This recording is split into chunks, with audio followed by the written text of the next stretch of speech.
వృశ్చిక రాశి వారికి ఈ వారం మిశ్రమంగా ఉంది. సహోదరి వర్గీయులు కొన్ని కారణాల వల్ల దూరంగా ఉంటారు.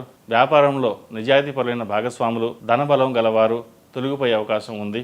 రాజకీయపరమైన నిర్ణయాలకు అనుకూల సమయం అని చెప్పవచ్చు. మీకు అండదండగా ఉన్నవారు సహాయపడతారు. కుటుంబ పురోగతి, ఆర్థిక పురోగతి బాగుంటాయి. విద్యా సంబంధించిన విషయాలు సానుకూల ఫలితాలు గోచరిస్తున్నాయి. కొన్ని స్థిరాస్తులను కొంటారు. కొన్ని స్థిరాస్తులు అమ్మి వేరే విధంగా అభివృద్ధి చేస్తారు. మీకు రావాల్సిన ధనం అవసరానికి చేతికి అందుతుంది. ఎంతో కాలంగా ఎదురు చూస్తున్న అగ్రిమెంట్స్ పూర్తవుతాయి. నూతన లైసెన్సులు లాభిస్తాయి. విద్యా సంబంధమైన, నిర్మాణ సంబంధమైన బ్యాంకు రుణాలు మంజూరు అవుతాయి. అయితే ఆరోగ్య విషయంలో కొన్ని జాగ్రత్తలు తీసుకోవాలి. కీళ్ళ నొప్పులు, ఈఎన్టీ సమస్యలు ఇబ్బంది పెడతాయి. యోగాసనాలు, మెడిటేషన్ వల్ల లబ్ధి పొందుతారు.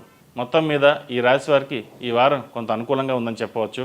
ఈ రాశిలో నిర్మించిన వారికి కలిసొచ్చే సంఖ్య నంబర్ 8, కలిసొచ్చే దిక్కు తూర్పు, కలిసొచ్చే రంగు డార్క్ గ్రీన్.